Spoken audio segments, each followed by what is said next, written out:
bread, please.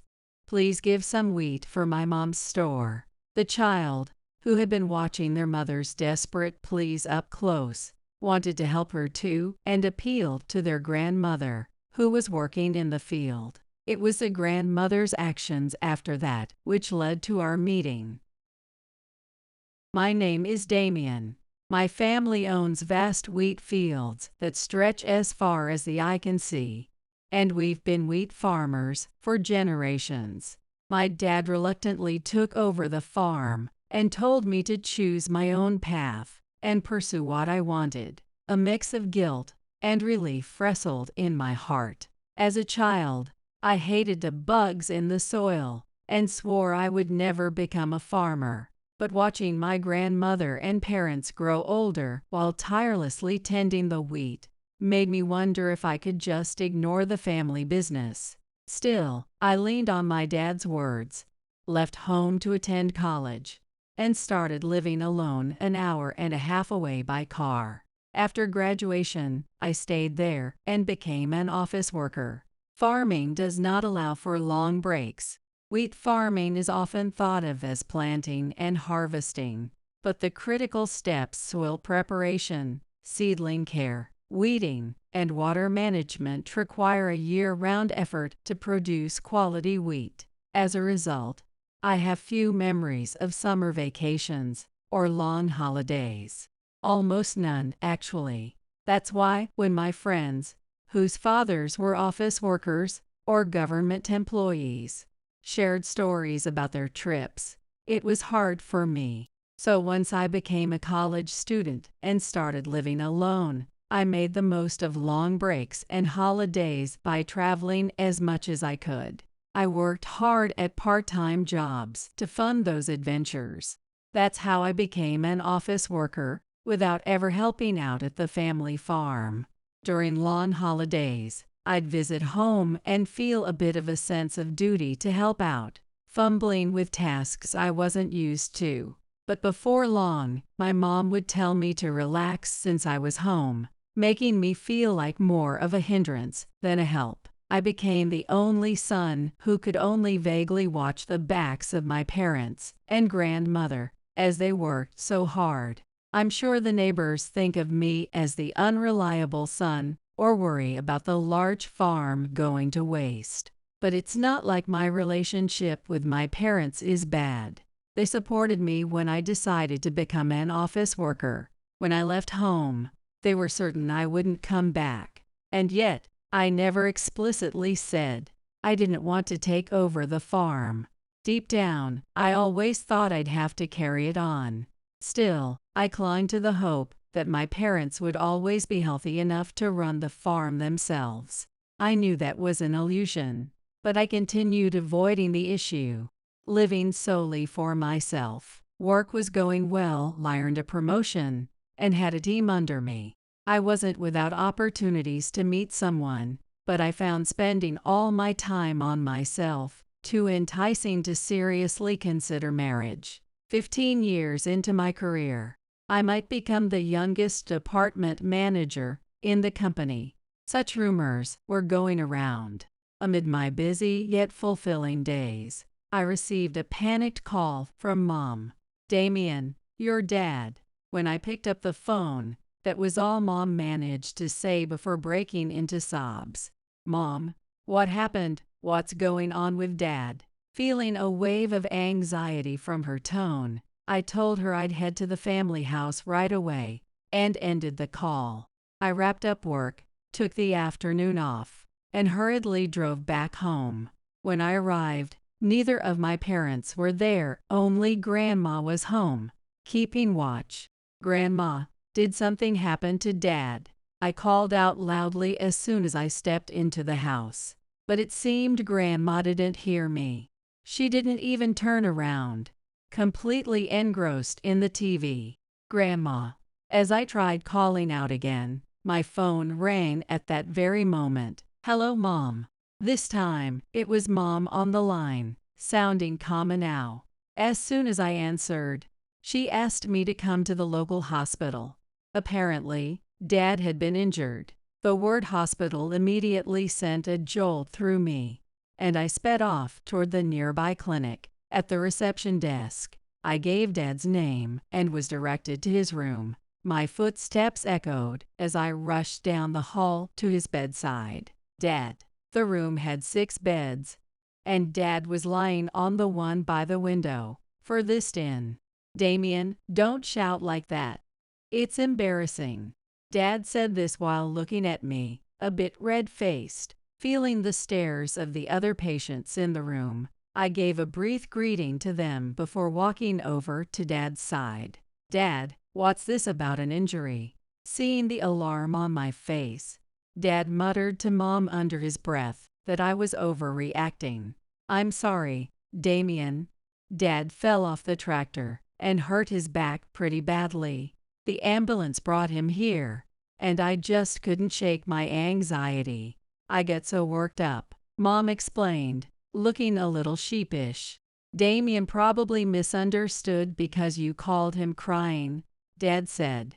Hearing this, Mom apologized repeatedly. It turned out that today was just for observation and tests, and Dad would be discharged by tomorrow evening. Relieved to my core, I ran a hand through my hair. Then, Grandma came to mind. When I got home earlier, I called out to Grandma, but she didn't respond or say anything. Mom nodded and replied, "Grandma's hearing has gotten worse lately. She used to be so active, always working in the fields. Now, she mostly just sits and watches TV absent-mindedly."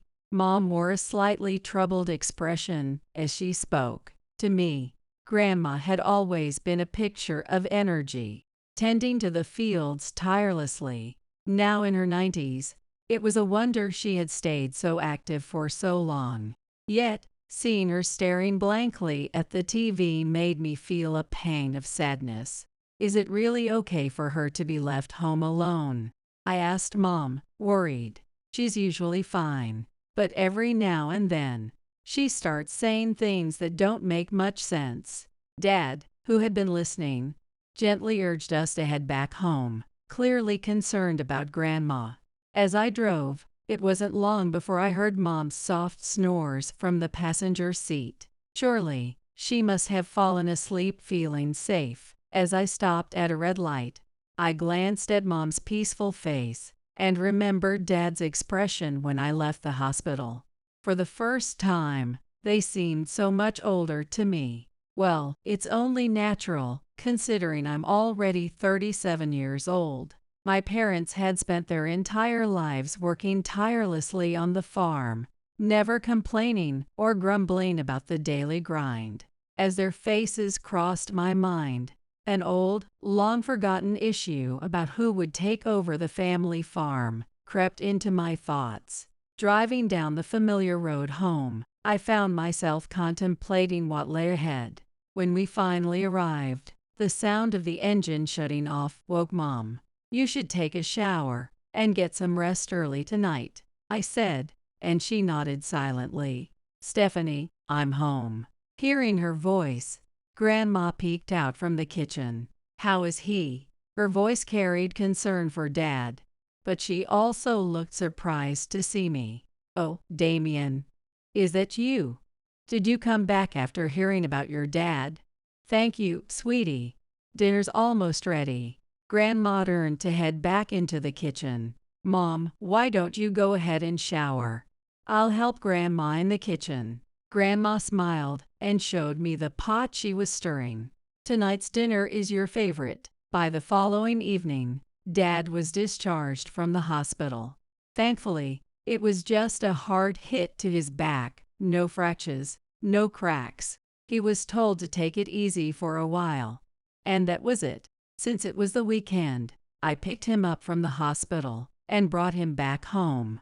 That night, I thought about heading back to my place, but Dad told me he had something to talk about, so I decided to stay another night at the family house. "What is it?" After dinner, a shower, and some TV, I asked him as he relaxed on the couch.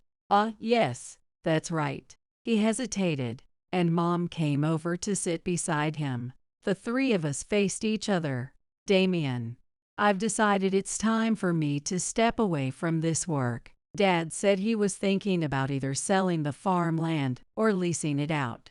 It seemed his decision to quit had already been made. Wait a minute. What about the new wheat variety you worked so hard on? You said things were finally going well. Ever since my grandfather's time, Dad had been committed to developing a new wheat variety that could become the pride of our region. Only recently had it started gaining recognition, with sales picking up steadily.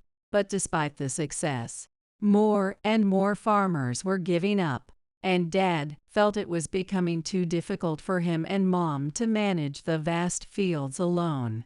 I'm planning to make the upcoming contest my last. My body just doesn't respond like it used to. Falling off the tractor was a wake-up call. When I was younger, I would have never made a mistake like that, he said, his face showing deep disappointment. Is that really okay with you?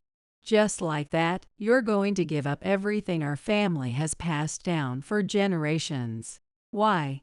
Why won't you trust me, your eldest son, to help you out? The words spilled out of my mouth before I realized it, leaving my parents stunned. And to be honest, I was stunned myself. It hit me then I wanted Dad to rely on me. Damien. At 37, I felt a little pathetic, saying things that sounded so childish, but deep down, I wanted to be relied on by Dad and carry on the legacy of this land passed down by our ancestors. That feeling lingered somewhere within me. Dad, I was so happy when you told me to follow my dreams. But as the eldest son of this family, I want to do something for this family too. If you're ready to step back, then it's my turn to protect this place. When I said that, both Dad and Mom looked at me, their eyes brimming with tears. Damien, are you sure about this? What about your job? You've been promoted, and I thought you were on track to become a manager soon. I waved my right hand dismissively. It's fine, it's fine. The company will manage just fine without me as a manager. But Dad and Mom need me to step up. Thank you for letting me live so freely until now. From here on, I'll take responsibility for this family. I declared it firmly in front of my parents. After that, I submitted my resignation to the company, left my one-bedroom apartment, and moved back home.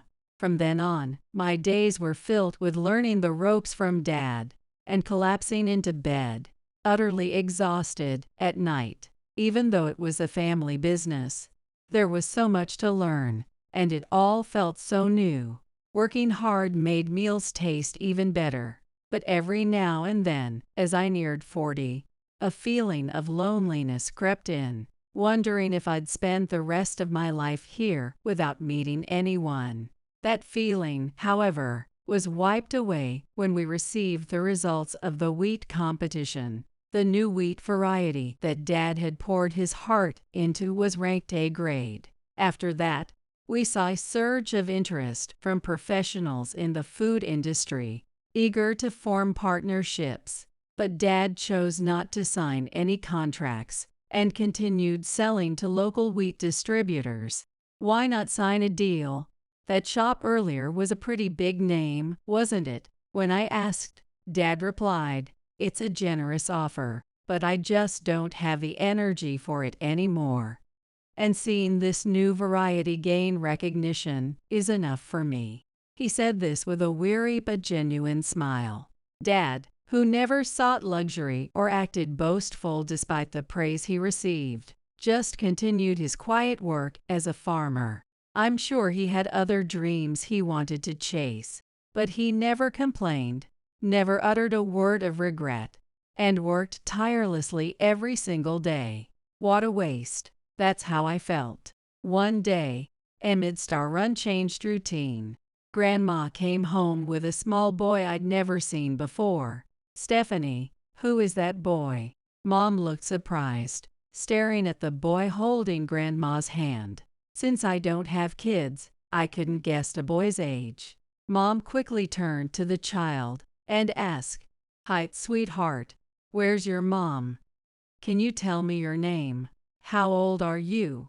Mom, suspecting Grandma had done something outrageous, fired off questions at the child. Startled by Mom's rapid questioning, the boy hid behind Grandma, showing only his hand. He held up 4 fingers, signaling he was 4 years old. In a shy, soft voice, he said his name, Cody. Then, he looked down. So, your name is Cody. Where is your mom? But Cody said nothing. Then, Mom looked at Grandma. He was playing alone just over there. When I called out to him, he said he was looking for some wheat. I told him we had plenty at home. Then he said he'd help out in exchange for some wheat. Grandma noticed Mom's troubled expression and seemed to speak with a guilty tone. Stephanie. Mom sighed, clearly struggling. Grandma must have thought she was doing a good deed by bringing the child, but it was obvious that Mom, as a parent, was deeply worried. If Damien were married, he'd probably have a kid around this age, right? Wait, is Damien married? Could this be Damien's child? Grandma, lost in her own assumptions, looked overwhelmed and confused. Suddenly, Grandma became visibly restless. At that moment, a woman's voice called out, almost screaming, "Cody!" Standing around Cody in the front yard, we all froze, startled by the voice. That's Mom's voice. Mom, I'm over here, Cody shouted, waving his arms wildly so his mom could find him. Cody. The woman rushed over, kneeling down to hug Cody tightly. Cody, you can't just wander off like that. Her face showed anger, but relief was written all over her expression. I'm sorry. Grandma said she had lots of wheat, so I thought I could help and get some. Cody's eyes brimmed with tears as he tried to explain desperately. Cody, I see. You were trying so hard to help me. I'm so sorry. Forcing a tired smile, the woman hugged Cody even tighter. Grandma brought Cody here without asking, and I'm truly sorry for the trouble. Seeing how deeply worried the woman was, I offered a heartfelt apology. Grandma, watching this, I'm so sorry, I truly am. Please forgive me. Also apologized repeatedly to the young mom.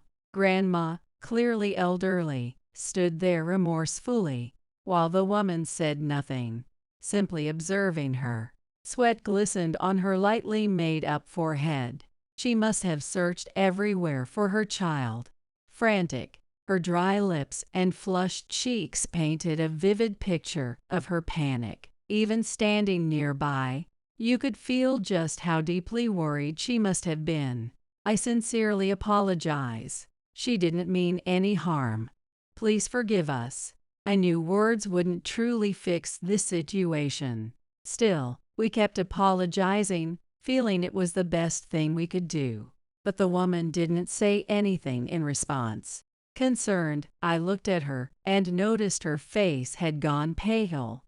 She seemed unsteady on her feet. Are you all right? When I asked, the woman suddenly leaned into me, unable to keep herself upright. Sorry, I just felt dizzy all of a sudden. She tried to steady herself, but her body seemed to lack strength. Worried, I carried her inside the house. Cody, looking anxious, followed closely, saying, Mom, are you okay? I laid the woman down on the sofa and asked her softly. The woman tried to sit up, but Mom and Grandma stopped her and handed her a glass of water. She looked apologetic as she accepted the water with a quiet thank you. Just then, Cody came over to her holding a juice box. Mom, Grandma gave me this juice. It was a simple paper carton of juice.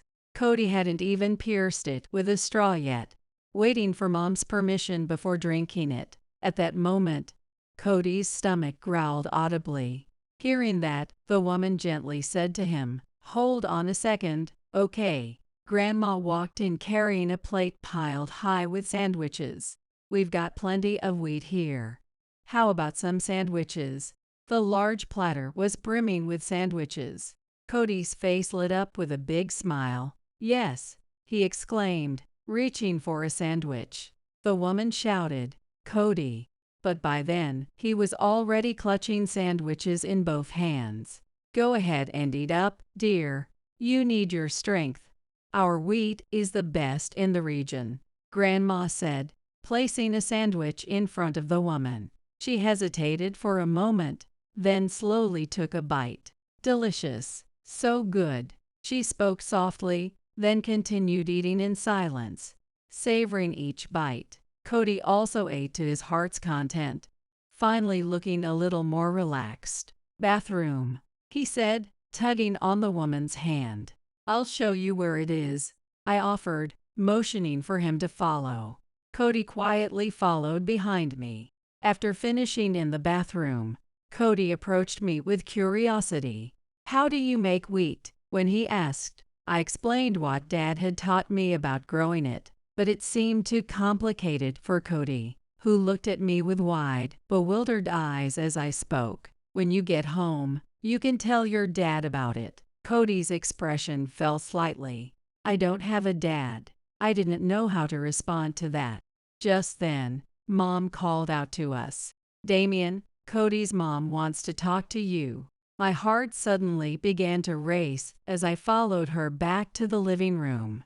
The woman sat up on the sofa, looked directly at me. "Would you consider working with me?" and said abruptly, "I'm sorry for the late introduction. My name is Taylor, and I run a bakery." She handed me a business card as she spoke. "I want to make bread using your wheat." As she pleaded, Cody clung to her side, mimicking her words with his own earnest little pleas. "Wait a moment, please," I said, trying to pause the conversation. Just then, Dad walked in and froze, startled by the sight of the unfamiliar mother and child. "And you are?" Before I could answer, Grandma spoke up loudly. "She runs a bakery." Grandma's voice trailed off as Mom leaned in to whisper something to Dad. Hearing her, Dad's eyes widened in surprise. Looking at Taylor and Cody, Dad bowed his head slightly and said sincerely, "I'm sorry if my mom caused you any trouble." Taylor shook her head lightly, then handed Dad a business card as well. "I run a bakery. My name is Taylor. Please, would you consider working with me?" Her expression was serious, her plea directed now at Dad.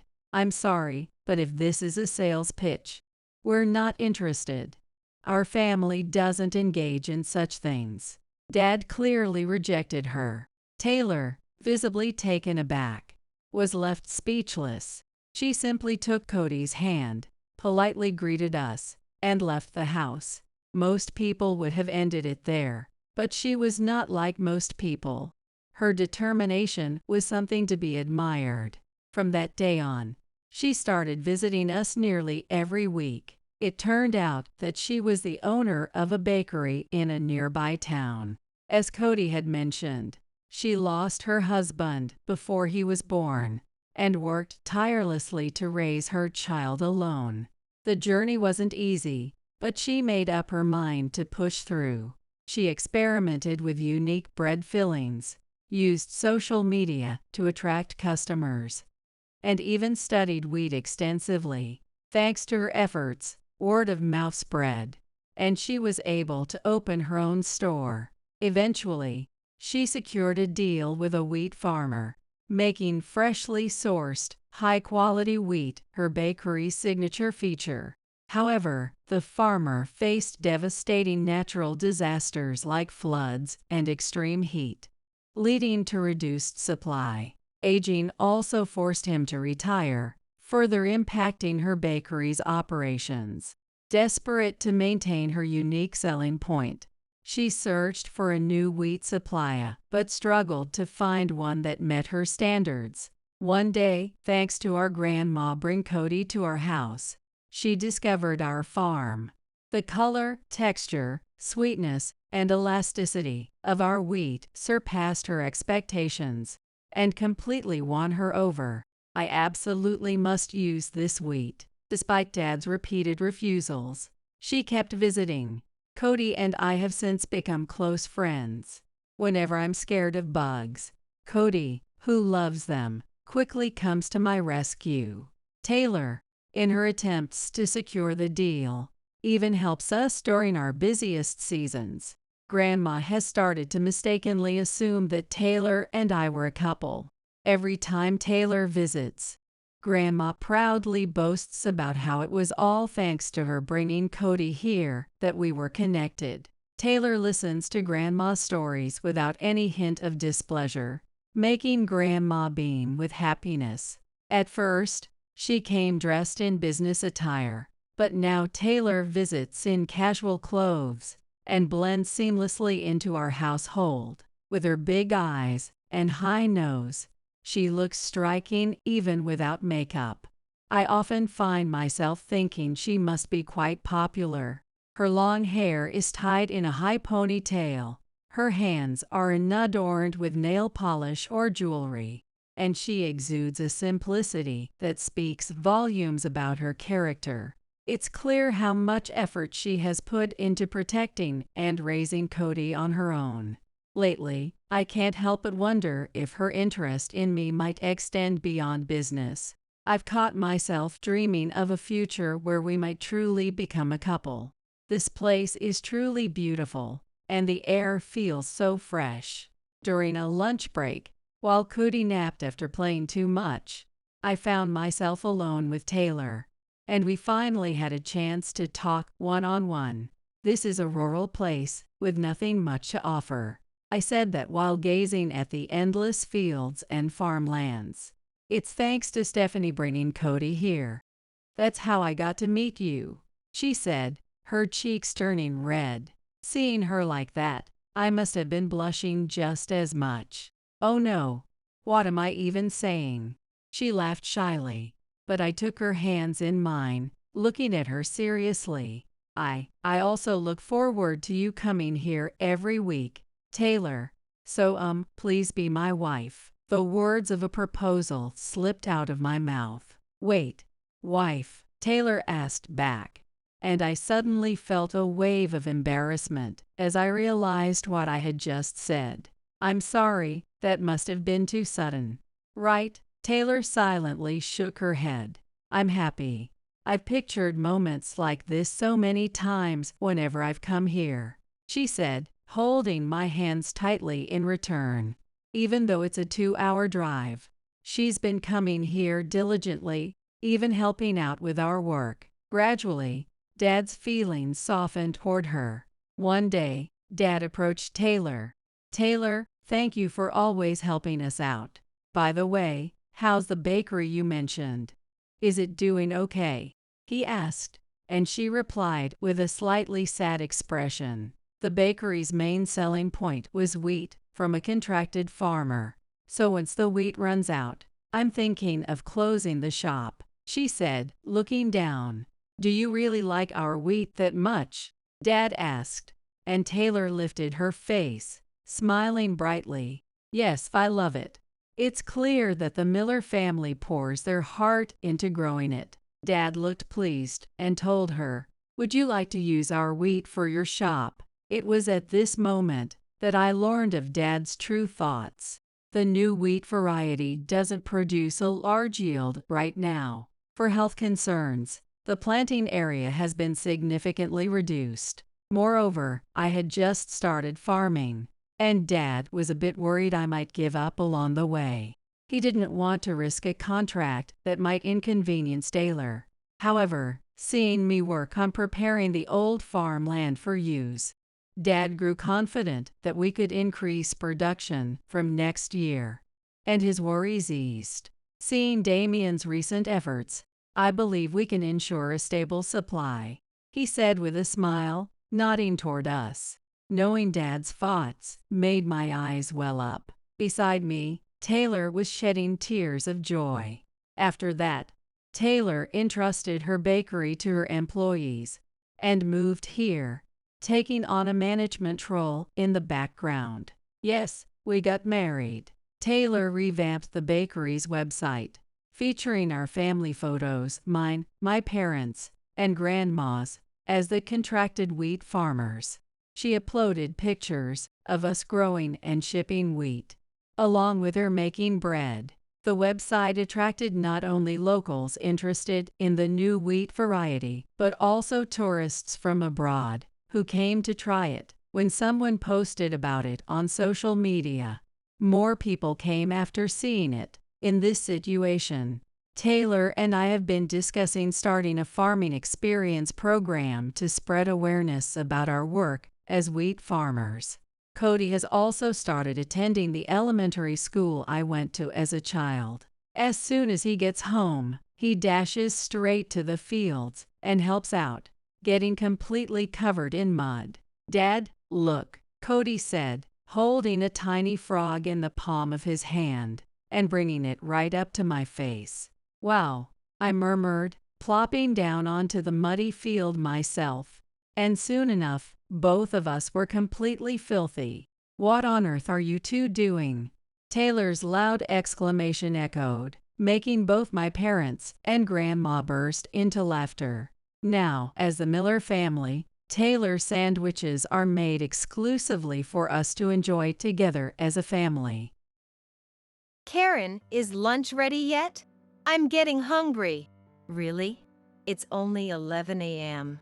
Marie, you got up late this morning, and we had a late breakfast, so I thought a later lunch would be better. Ugh, I don't even remember eating. Maybe this is a sign of good health. Louis is hungry too, you know. Is that so? All right, I'll start preparing something now. I wish you'd do these things without being told. You really are inconsiderate. And clean our room already. It's been a week and the dust is piling up. Marie, the mother-in-law, takes it for granted to boss around her daughter-in-law. One would think that if she's so healthy, she could do her own cleaning and cooking. I can't understand why she stopped doing things she likely did herself before I came into the picture. I'm Karen Miller, a 30-year-old dual-income homemaker. I'm still working at the foreign company I joined before getting married. There are late hours, but hardly any weekend work, so I should be able to relax on Saturdays and Sundays. But from early morning to late night, I'm kept busy by my in-laws with household chores and errands. My husband doesn't help at all, even though I'm slaving away for his parents, Marie and Louis. I wasn't particular about living together or separately, so when my husband suggested living with his parents after we got married, I didn't resist. But lately, I've been wondering if it was a mistake. Living at home means no rent. My husband said so. Huh? But I thought to myself, of course, I never thought of living for free. But I did think it would be cheaper than renting elsewhere. So, we pay for utilities as a sort of rent. We split the food expenses with the in-laws, but since Louis and Marie, who are retired and at home all day, eat a lot for their age, it feels like we're paying more. Still, it's cheaper than renting an apartment. And since I was continuing to work after marriage, having the in-laws around seemed reassuring. I thought it would be easier if we shared the housework. When I work late, my husband has already finished dinner with his parents.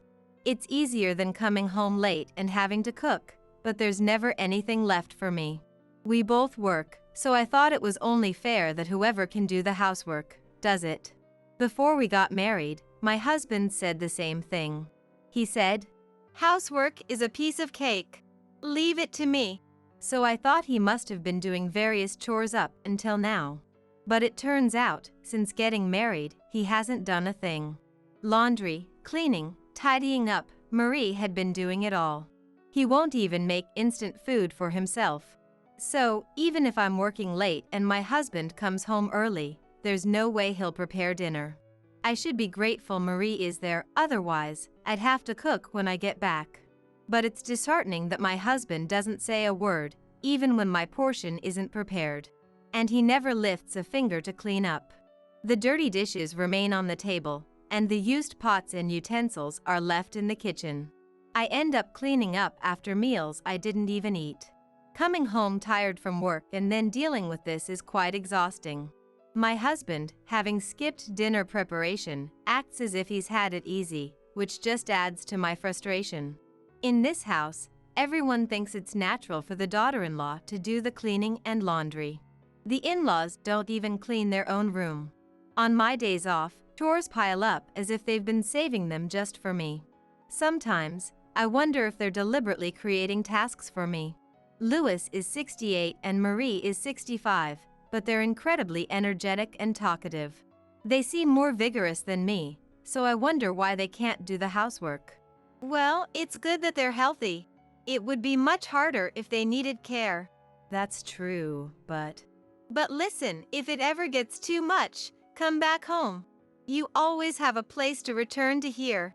Don't feel like you have to endure everything. If you want to escape, you don't have to suffer in silence. Mom, but you're also going through a lot, aren't you? Please don't overdo it either. Having Mom to listen to my complaints helps me keep going. But right now, I have another worry. My father, Sam, is ill and in the hospital. His condition doesn't seem to be improving. My parents are a close couple, and Mom visits him almost daily.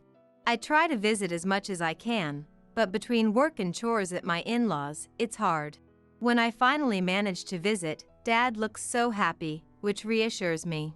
But each time I see him, he looks thinner, and it pains me. Mom must be feeling the same way. Mom, are you resting enough? You look pale. I'm fine, dear. Just make sure to take care of yourself. I know. Mom smiles, but she really looks pale and lacking energy. I'm worried. It must be fatigue from caring for my father. Despite knowing about my father's hospitalization, my husband doesn't visit, and my in-laws act as if it's none of their concern, continuing to give me tasks. I'm not just a submissive daughter-in-law. I push back sometimes, especially with Louis, who often asks for annoying favors. Karen, can you massage my back? I'm tired too, so that's not possible. Why don't you buy a massage machine, or ask Marie or Austin? It's a daughter-in-law's job. I don't think so. Louis is fit enough to play golf and go to jazz bar, so he doesn't need that kind of help. Karen, I'm going to take a shower. Can you wash my back? No, ask Marie. It's no fun having an old lady do it. What sort of fun is he talking about? Since Louis retired the year we got married, it's been like this. When I tell my husband, just wash his back, he unbelievably says, as if I haven't even washed my own father's back since becoming an adult. Louis is just an old man who's technically a relative. To be honest, it even feels creepy. 3 years into the marriage, despite what I thought was fate, I'm dealing with in-laws who dump chores on me, a husband who doesn't help, and no signs of improvement. My own family is ill, and he doesn't even seem concerned. Maybe it's time for me to go back home and take care of my dad with Mom. My husband then says, I've got a business trip for a week starting this weekend. Really? Don't contact me unless it's an emergency. It's embarrassing to get calls from my wife all the time. Understood. I wouldn't contact him unnecessarily anyway. I'm also working. I'm not that free, and I've never called him at work before. 2 days after my husband left for his trip, on a Monday, I get a call from Mom while at work. She has never called me at work before. I immediately think something's happened to Dad and answer in a panic. Karen, Sam's condition has suddenly worsened. Mom's voice, crying on the other end, echoes in my ears. My legs start to tremble. I'm coming right away, Mom. I tell my boss, who says, go now. I rush to the hospital by taxi, but I'm met with a cruel reality. Mom's not in Dad's hospital room. Aw, Mrs. Miller, you've just arrived. Where's Mom? I ask, to which the nurse looks down, visibly uncomfortable. Well, my heart pounds. Where is my mother? She passed away. What? For a moment, I couldn't comprehend what I was told. I had rushed to the hospital after receiving a call from Mom about my father's critical condition. But now, they were saying Mom had passed away. It didn't make any sense. This way, please. The nurse led me to another room with just one bed, dimly lit. Someone was lying there. But it couldn't be Mom. Yet, as I approached with trembling legs, the face I saw was unmistakably my mother's. Silent, motionless, Mom was there. How could this? The nurse explained that after calling me, Mom had returned to my father's room. A while later, they found her collapsed over the bed, still holding my father's hand. Already lifeless. Perhaps a heart attack. As the nurse spoke, another nurse appeared. Mrs. Miller, your father. At the same moment I returned to my father's room, he passed away. No way! No way! I felt as if all strength had drained from my body. I couldn't understand what had just happened. Both my parents gone, just like that. It was too surreal to believe. I stood there, stunned, for what felt like an eternity. I need to tell Austin. In a daze, I remembered to contact Austin. Shaking, I took out my phone and called him. As the phone rang, the reality of my parents' death hit me, and I couldn't stop the tears. Hello? Austin? What? I'm at work right now. But it's an emergency. My dad and Mom have. What? They're gone. I managed to say through my sobs. Both of them are gone. Both of them? How? An accident? No, but I don't know what to do. Despite my obvious distress, Austin's response was cold and detached. Didn't you forget what I said before my trip? What? I'm on a business trip. Don't call me unless it's a real emergency. For a moment, I couldn't comprehend what Austin had said. It was probably because his response was so far from what I had expected. I thought I had misheard, but the shock made my tears recede. What did you just say? I told you not to call unless it's an emergency. My parents just died. Isn't that an emergency? If they were about to die, maybe. But what's the point now? That's not an emergency. What are you talking about? You're coming home, right? Why? It's too late. I'm busy. Goodbye. Austin hung up, and no matter how many times I tried, he didn't answer again. Then, I called Marie. Marie, my parents passed away. Oh, I thought it was just your father who was sick. Yes, but both of them. Well, isn't that nice?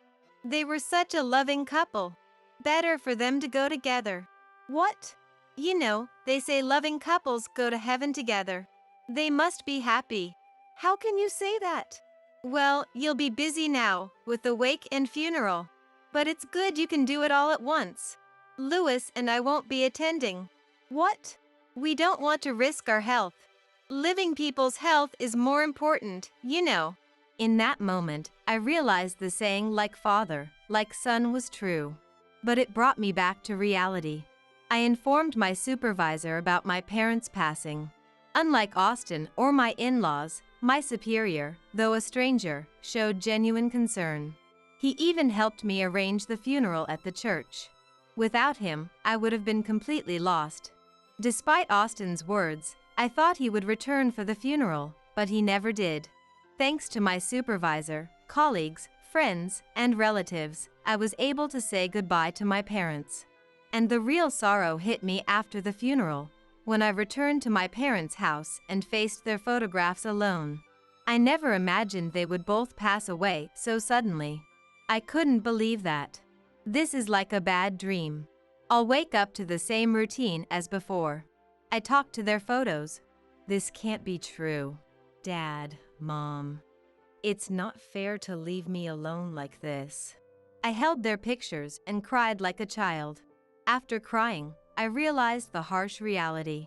Austin, who didn't bother to show up, and in-laws who didn't even attend the funeral, I had no family left to support me. Anger towards Austin began to build up. How could a husband not rush to his wife's side at such a time? Saying such things during work, that's not normal. I was prepared for what was to come. 5 days after the funeral, 3 days later than planned, Austin returned, acting as if nothing had happened. I couldn't understand how he could be so indifferent. So, your parents' funeral is over, huh? Of course, what do you think? Well, I extended my trip by 3 days to avoid the funeral hassle.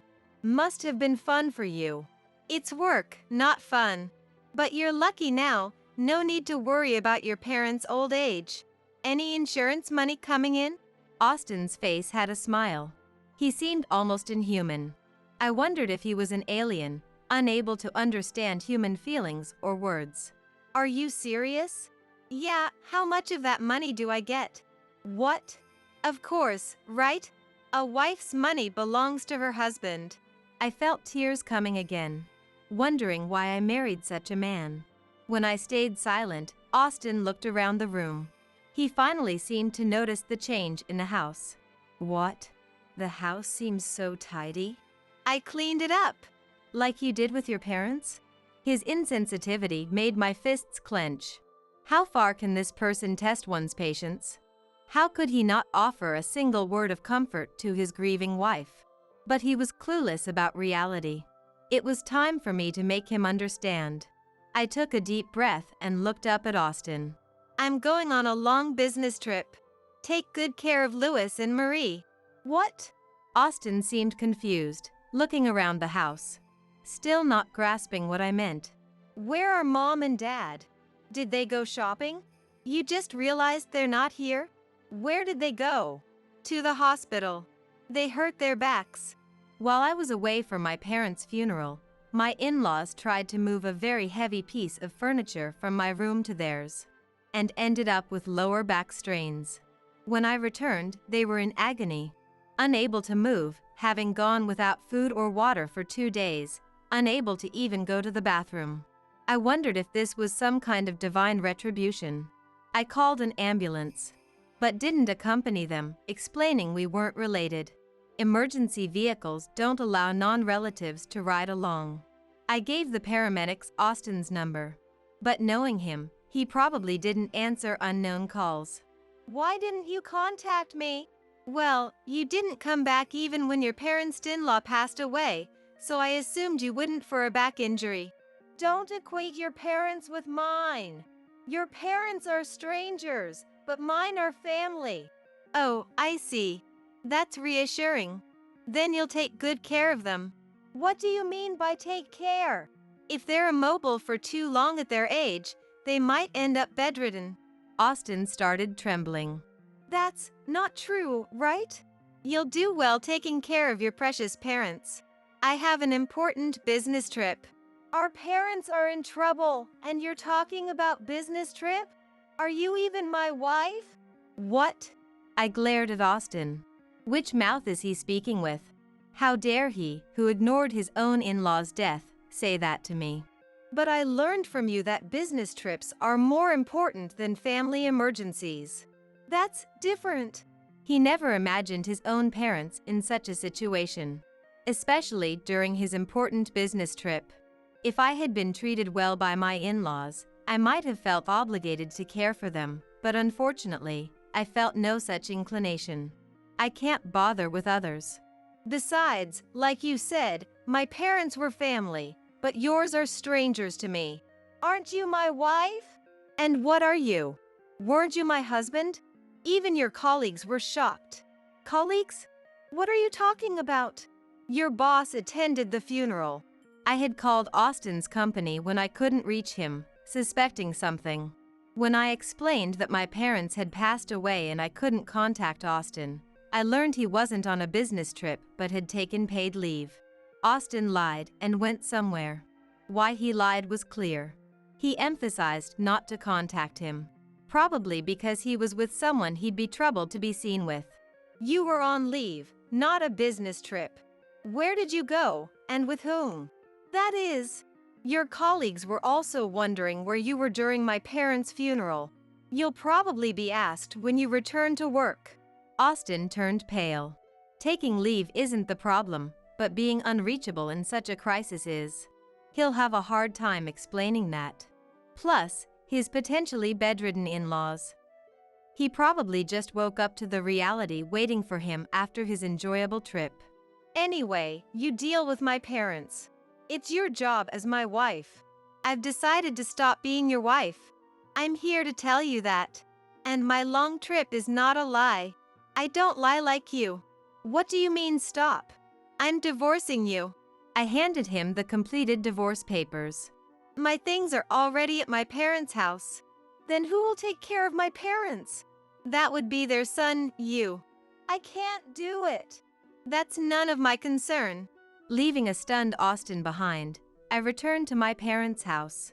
I had checked Austin's computer, finding plenty of photos of him with another woman, and evidence of their trip together.